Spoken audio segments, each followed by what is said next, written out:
Here's what you'll need to do this ritual. A mirror of any type, a candle of any size or color, and friends to do it with. Optional, but highly suggested.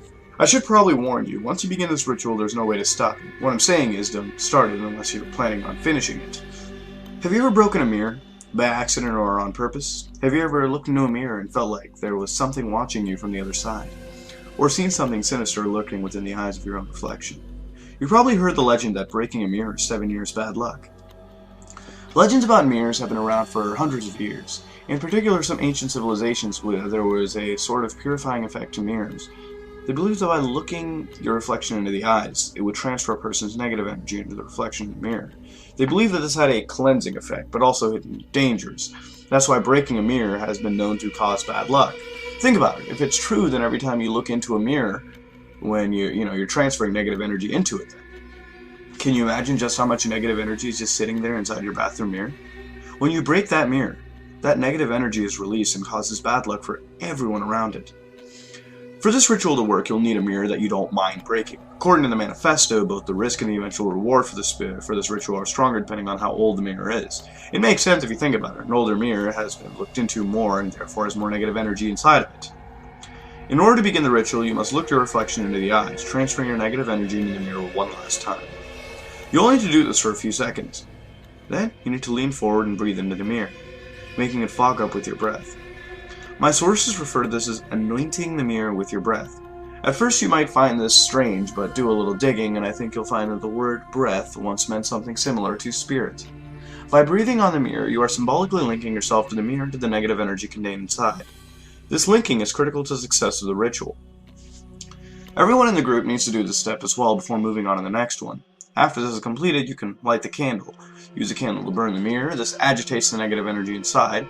You'll need to do this for a few seconds or until there is a noticeable black mark on the mirror. Note that the longer you do this, the more agitated the negative energy will become. After this, the final step is breaking the mirror. Once this step is done, I suggest you start running. You'll see. It's actually a common misconception that when a person breaks a mirror, they'll be followed by bad luck. This isn't true. When a mirror is broken, the energy stays in one spot near the broken mirror until it eventually dissipates, or at least normally it does. If you completed the above steps, then you've tied yourself to the negative energies through the medium of your breath. This means that the negative energy will pursue you wherever you go. That is why I said earlier this is best to complete this ritual with a group. If there is only one person doing this ritual, then all the negative energy will pursue that one person, but if there is a group, then the negative energy will be spread more thinly. This increases your odds of survival. Bad luck will follow you throughout the night. At first, it'll start out as small incidents like a chipped nail or a flat tire. The incidents will begin to escalate through as increasingly horrific things begin to happen around you. Eventually, these incidents will become life-threatening no matter how many people you did the ritual with. Like I said, don't start it unless you're planning on finishing it. The only piece of advice I can give you for surviving the night is to remember that the negative energy is linked through your breath. Your breath is how the negative energy detects you, and so if you find yourself in a bad situation, just try holding your breath.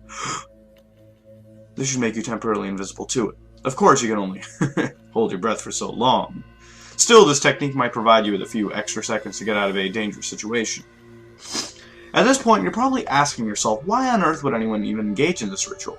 Why would anyone ever risk their life like this? Well, most people who tried this probably didn't think it would actually work, but there's a reason beyond that. The bad luck will chase you throughout the night, but if you manage to survive until dawn, not only will you find that your own run of foul luck has ended, but that a new streak of good luck is about to begin.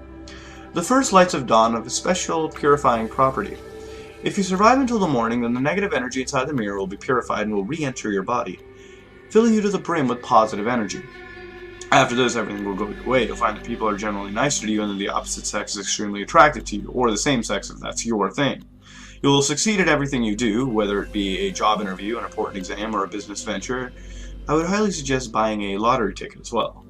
It should be noted that the amount of duration of your bad luck will be equivalent to the amount of negative energy that was in the mirror. If you just bought the mirror in the store, then the good luck will only last for a couple days and won't be all that severe. But if you use an older mirror, then your lucky streak will be far more powerful and it may last for months or even years.